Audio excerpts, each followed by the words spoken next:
How's it going, guys? My name is Tavarish, and today we're going to go over my cheap Lamborghini's past, its present, and its future.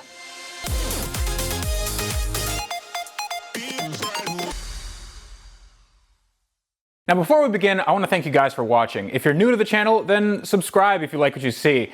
I think with this car, we'll definitely need the support. Today, I'm going to outline the car's weird history, how I'm going to fix it, hopefully, and the frankly awesome plans I have for the future, as you can clearly see. So our story begins with the 2008 Lamborghini Gallardo Spider. It's actually this one, but when it was brand new. When it was new, it looked more like this. Notice the different front bumper, the wheels, and distinct lack of fire damage. I'll get to that later. This car was purchased brand new in 2008 for a little more than $200,000 in southern Florida. The owner then proceeded to do the traditional Lambo things like install a wrap,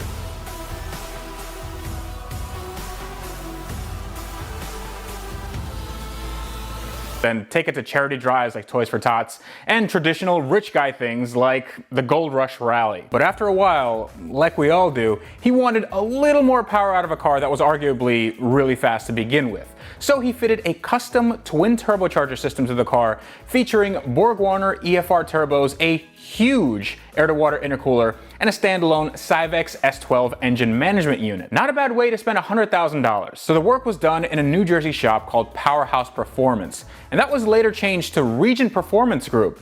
Now, I don't really know the reason why they changed their name, but I do know that Regent isn't in business anymore, so contacting them about this build might be a little tough. Now, before we get into what I think are the sketchiest parts of this car's history, and there are a lot, I do have to say that this wiring mess, the gratuitous use of zip ties, and the general neglect of this car was not the fault of the initial builders. The design, while I do think doesn't really make any sense and the turbo routing is basically backwards, it's done well with good welds, and it does look like they took the time to use quality components on what is a really, really expensive car. Now, having said that, here's the weird stuff. According to Carfax, there was an engine fire that totaled the car last year. There are a few theories on how this happened, and I really don't know what to think here, so perhaps you guys can help me and fill me in on a few things. So according to the old owner, there was a malfunction at a gas pump that wouldn't stop pumping gas, and it overfilled the tank. Fuel went onto the hot exhaust manifolds where it's really close to the tank,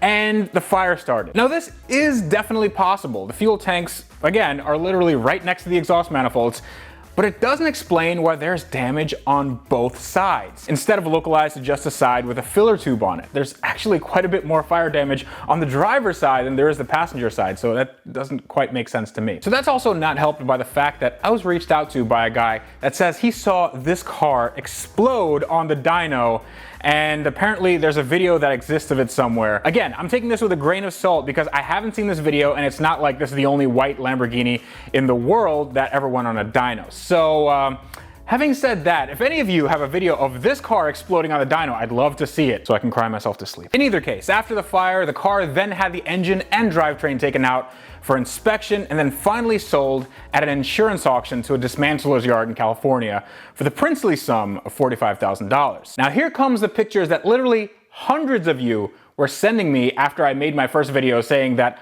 I should have seen this before I bought it and that I was scammed and all this other nonsense. I watch the Sam Crack channel, just like all of you do. And I know enough not to buy a Lamborghini without at least Googling the VIN, especially since it's being sold with a salvage title and it's non-running and it has all these issues. Now, I knew about these pictures, and they actually helped me buy this car because although it does look super rough, I noticed that nothing major was really wrong with it. The structure was intact. I mean, I see that here.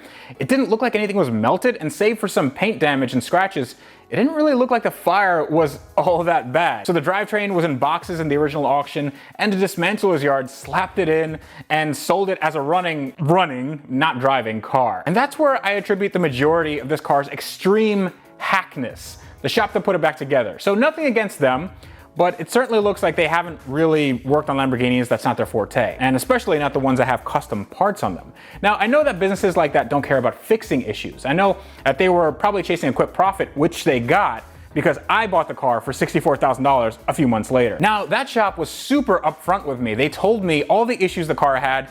They let me listen to the engine running over a video chat and actually let me have a mechanic check out the car before I sent their check. By the way, big shout out to Barry's Automotive in Rancho Cordova, California.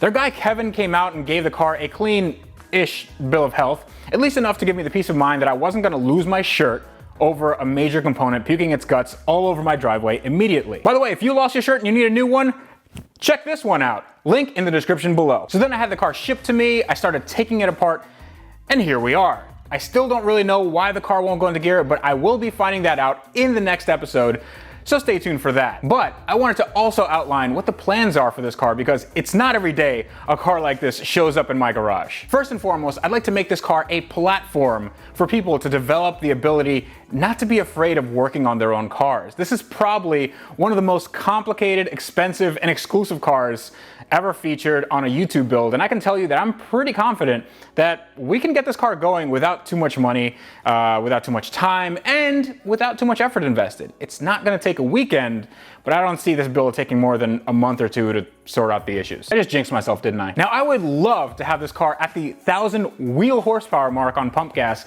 and perhaps 1,200 on E85 if the engine can hold it reliably. I'd like to have all the functions of the car work like stock, and I'd like it to be a little less gaudy than when I got it, so I'll be changing the wheels and some exterior features. Here's a quick Photoshop of how removing the tire letters, changing the wheel color, and painting the calipers could really transform the car. Yeah, it looks pretty good, I think. So I would love to have this look a little more like the Gallardo Spider Performante, with a clean white and black scheme throughout. And also, since it kind of looks like a stormtrooper, I'm thinking of naming it after a Star Wars character, maybe someone who is thought of as cool yet untrustworthy, although in the end he managed to pull it all together and save the galaxy. Ladies and gentlemen, I give you Lambo Calrissian. So you guys in the comments, let me know if that makes any sense. Honestly, it's kind of hot in this garage and I can't really think straight.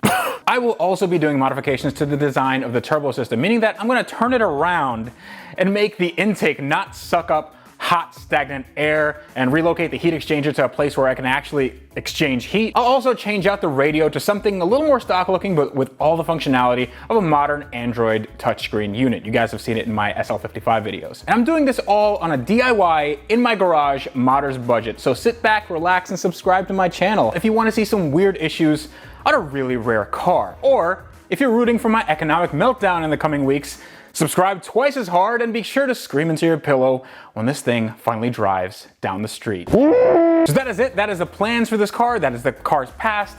That's the car's present, as you can see, and the future is looking mighty, mighty bright. So if you'd like to contact me for any reason, you want to tell me things about my car, you want to give me well wishes, or you want to actively be haters, no, don't do that. Nobody likes that. Then you can contact me at The Real Tavarish. That is Instagram and Twitter, facebook.com/AskTavarish, and AskTavarish@gmail.com is my email. I read every single email, guys, and I love all the comments that you guys give me. So until next time, and next time will be mighty soon indeed, this is me telling you that on cars like this that are taken apart and they look like rats' nests, but we got this, you guys need to wrench every day.